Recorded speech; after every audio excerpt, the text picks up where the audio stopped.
When I began my professional journey, I was employed at a nursing care center for a 2-year period, after which I transitioned to a role as a hospice nurse.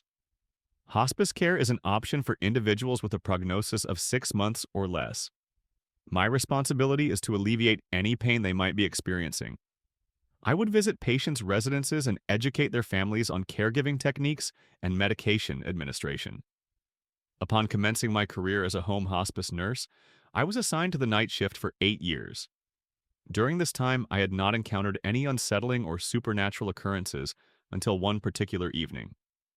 I received a notification at 11 p.m. informing me of the passing of an 84-year-old female patient at her residence. She had been diagnosed with a brain tumor. I was unfamiliar with this patient as I was merely the on-call nurse for the night, and thus had not reviewed her case extensively. Upon my arrival, the patient's grandson, Jacob, greeted me at the entrance. Jacob was the individual who had contacted me, as he resided with his grandparents. Jacob escorted me through a corridor to a closed door. Although I was aware of the deceased's name, I inquired with Jacob about his grandmother's name to confirm I had the correct patient. Jacob informed me that his grandmother's name was Wanda. He then proceeded to the living room and seated himself on the sofa. I cautiously opened the bedroom door and observed that the room was somewhat chilly due to the 2 open windows. As this was a Catholic household, some members adhered to the belief that windows should be opened upon death to allow the soul's departure. I observed 2 individuals in the bed, an elderly gentleman and an elderly woman. It was a poignant scene to witness the husband holding his deceased wife's hand. Upon noticing my presence, he arose and sat on a nearby chair. I offered my greetings, but he simply offered a faint smile and looked downward. I conducted an assessment of Wanda and confirmed her passing. She exhibited no respiratory activity and lacked a heartbeat. The documentation indicated that Wanda's husband was named William. I expressed my condolences to William, and he acknowledged with a nod. I was aware that William suffered from a degree of dementia and memory impairment, so it would fall upon Jacob to complete any necessary documentation. I exited the room and gently closed the door. Upon reaching the living room, I found Jacob seated alongside another elderly gentleman. I greeted the gentleman, and Jacob introduced him as Wanda's husband, William. He added, "Grandpa, this is the nurse. She arrived while you were in the restroom." I was taken aback. William extended his greetings. I proceeded to have Jacob complete some required paperwork. Fortunately, they had already selected a funeral home.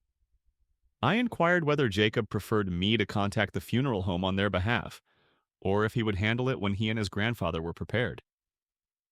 Jacob requested that I make the call.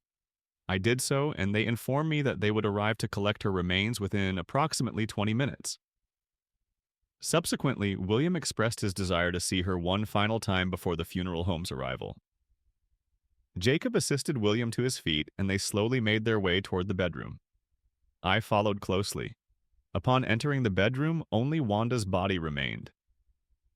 I was quite unnerved by the situation and inquired whether Jacob and his grandfather would be comfortable alone.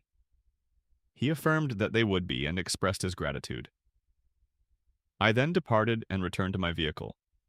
I reviewed the paperwork once more, which stated that Wanda had been previously widowed and had remarried William.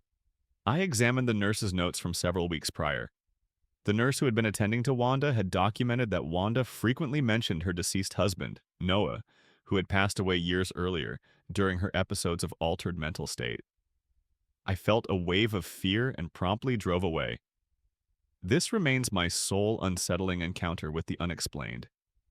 One of the most devastating experiences for parents is witnessing their young child succumb to a rare vascular illness. This condition, known as vasculitis, results in insufficient blood circulation for the infant. The baby in this narrative was born with this ailment, and the physician informed the parents that the baby's life expectancy was limited. The parents named their daughter Hannah. They consistently placed Hannah in a small bassinet, accompanied by a miniature doll. Typically, medical staff discourages the presence of dolls or stuffed animals in cribs, but an exception was made for Hannah. The parents were exceptionally devoted. Prior to Hannah's arrival, they had meticulously prepared a room for her, and her crib was beautifully arranged. After several months, Hannah's condition deteriorated. The parents petitioned the hospital to allow them to bring her home to her room. They understood that taking her home would result in her passing. I was the nurse who had been responsible for Hana's care at the hospital since her birth. I consistently had the privilege of caring for Hana during my shifts. I developed a close bond with Hana's mother, who was a remarkably kind individual. Before discharging Hana, I swaddled her in a baby blanket. I secured her in the car seat provided by the parents and then placed her small teddy bear beside her. Just before their departure, Hana experienced a small episode of vomiting, some of which landed on the teddy bear. I cleaned a portion of it. I returned home and had several days off. On a Saturday, I went to my backyard to irrigate some flowering plants. I was astonished to discover a small teddy bear resting against the base of one of my plants. I was bewildered as to how it had arrived there. It bore a striking resemblance to the one Hana possessed. I picked it up and examined it closely. There was a small amount of dried vomit on it in the identical location. I recognized it as Hana's teddy bear, but its presence remained a mystery. I re-entered my home and contacted the unit at the hospital where I worked. I spoke with my supervisor to request Hana's mother's telephone number. Once I obtained it, I contacted Hana's mother and relayed the incident regarding the teddy bear. She was audibly distressed and informed me that they were holding Hana's funeral for a single day and had been searching for that specific teddy bear. Her mother then abruptly ceased crying and stated, "Hana likely desires your presence. You have provided exceptional care for her. If you are willing, please attend." I brought the teddy bear with me, and upon arriving at the funeral, I placed it beside Hana in the infant-sized coffin. I typically do not subscribe to beliefs in ghosts or spirits, but this event led me to believe that there may be something beyond our current comprehension. I am convinced that it was Hana who orchestrated this, enabling me to return her cherished toy and bid her farewell. A patient presented at the hospital with respiratory distress. He exhibited significant fluid retention but was unable to urinate due to renal failure. This is a common consequence of aging, where organ function begins to decline. To prolong his life, dialysis would be necessary. After a few dialysis treatments at the hospital, the elderly gentleman declined further intervention. With no alternative options, the family consented to bring him home under hospice care. The following morning, I visited the elderly man at his residence. Upon my arrival, his granddaughter, Leah, greeted me at the door. I identified myself as the hospice nurse, and she subsequently invited me inside to see her grandfather. It was a Monday, so other family members had departed for school or work. Leah, who had been providing care for her grandfather for some time, was the only one present. Leah directed me to her grandfather's bedroom. I approached the room and offered my greetings. He was experiencing discomfort and difficulty breathing, but he reciprocated my greeting. I placed my bag aside and retrieved some medication. I informed him that he had a wound on his right foot, and the cleansing and dressing change would be painful. Therefore, I would administer pain medication beforehand. I administered the pain medication via his intravenous line to alleviate his discomfort and promote relaxation and easier breathing. As I was administering the medication, the elderly man uttered, "Wife, don't do that to him. He's simply here to assist me, so please refrain." I felt a sense of unease as there was no one else present in the room besides him and myself. I began to unwrap the dressing on his right foot. He then repeated, "Wife, you are unfamiliar with those items, so please do not touch them." As a healthcare professional, I am aware that patients nearing the end of life sometimes experience visual phenomena. As a person of faith, I tend to attribute such experiences to the spiritual realm rather than solely to hallucinations. I consider it a hallucination when they perceive snakes emerging from walls or flowers transforming into lizards. However, when they mention deceased loved ones, I believe it is more indicative of spiritual presence. Once I had cleansed his wound, I prepared to apply a new dressing. I then noticed that my fresh roll of dressing and the scissors I had placed on the chair were missing. I began searching the immediate vicinity. I had left them on top of the chair to my right. Where had they disappeared to? I then glanced to my left and observed the new roll of dressing and scissors on the carpet beneath the bed. I was perplexed as to how they had moved from my right side to underneath the bed on my left. I retrieved them and inspected the area under the bed, but no one was present. I experienced a degree of apprehension, but I proceeded to redress his wound as effectively as possible. Following this, I returned to the living room and informed Leah that if they had any subsequent questions or concerns, they should contact us. That night, at approximately 3 a.m., the elderly man passed away. I had anticipated that without dialysis, his demise would occur within a few days, but I had not expected it so imminently. I am employed as a nurse on a medical surgical unit. One day, I received information from my parents that one of our grandfathers within our extended family, residing in a different city, was seriously ill. Prior to this, that grandfather frequently visited the casino. When I inquired about the nature of his illness and his symptoms, my parents informed me that he had a severe infection in his stomach and was experiencing bloody stools. That evening, my father informed me that our relatives were holding a meeting concerning that grandfather, and they requested my attendance, as I am the only member of our extended family employed at a hospital. I accompanied my parents to our family leader's residence. According to the information provided, the grandfather in the hospital had a bacterial infection causing intense abdominal pain and bloody diarrhea. The physician proposed transferring fecal matter from another individual into the grandfather. Upon hearing this, I immediately suspected that the grandfather likely had an infection caused by a bacterium called Asterisk C. difficile asterisk.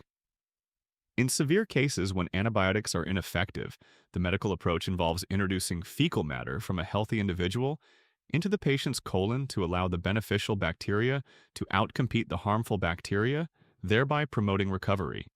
The family leaders consulted me on this matter, and I assured them that it was a safe procedure. It did not involve any surgical incisions. Sometimes when conventional medications fail, this alternative approach is necessary. The family had already consented to the procedure. However, upon arriving at the hospital, the grandfather, who was critically ill, vehemently refused the treatment, deeming it excessively unpleasant. Despite my explanations, he remained steadfast in his refusal.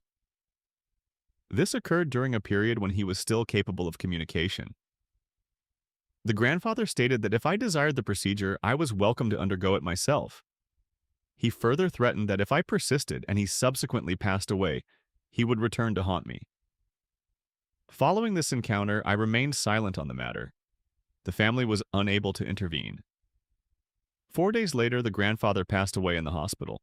I am baffled that a relatively straightforward procedure that could have potentially saved his life was something he adamantly refused. He was not particularly elderly, only 72 years of age. The family is uncertain about the source of the bacterial infection, as no other family members contracted it. However, I suspect he may have acquired it at the casino, as those chips are notoriously contaminated. Even mobile phones can harbor asterisk C. difficile asterisk, as individuals often use their phones while using the restroom. On the first night of the funeral, I did not attend, as I had work obligations and returned home at 8 p.m. My parents and siblings were all present at the grandfather's funeral. Upon my arrival home, I detected a pungent odor, reminiscent of foul gas and decomposition. I was unable to identify the source. I searched extensively, but there were no deceased rodents or any other apparent cause. I simply could not pinpoint the origin of the smell. Unable to locate the source, I proceeded to take a shower. As I was showering, I heard objects falling from the walls and shattering. Upon exiting the shower, I discovered that 2 framed photographs in the hallway depicting our family had fallen and the glass was broken. 2 of those photographs included the deceased grandfather. It was a peculiar occurrence, but as a nurse, I am more inclined towards scientific and medical explanations, so I did not attribute it to any malevolent spiritual activity. On the second day of the funeral, I also did not attend. Our funeral customs spanned 3 days and nights. On the third day, I had the day off. My parents informed me that since I had not attended the previous 2 days, I should attend on the final day. However, they cautioned me that the grandfather's body was already exhibiting signs of decomposition and emitting a strong odor. Therefore, if I attended, I was not obligated to remain throughout the night. I understood that with a severe infection like that, decomposition would occur more rapidly, and the bacteria within his digestive system would contribute to a particularly unpleasant smell. That evening, upon my arrival, I did not linger. This is the reason. I arrived and engaged in conversation with my cousins outside. As darkness fell, an increasing number of individuals arrived and proceeded to the coffin to view the grandfather. I decided to do the same. As I approached the coffin, I recognized the distinct odor. It was the same smell from the previous night when I had returned from work and the two photographs had fallen. I took a brief glance inside the coffin and then rejoined my cousins. When my parents arrived, I remained with them for a short period before returning home. I did not disclose the incident to my parents until 6 months later, when the situation had calmed somewhat. My parents reassured me that I had not intended any harm to the grandfather, nor had I committed any wrongdoing. I was merely attempting to assist him in understanding the situation. However, he may have resented my efforts to persuade the entire family to encourage him to undergo the procedure. That concludes this presentation. Thank you for your attention and support of my narratives. I wish you a pleasant day or evening.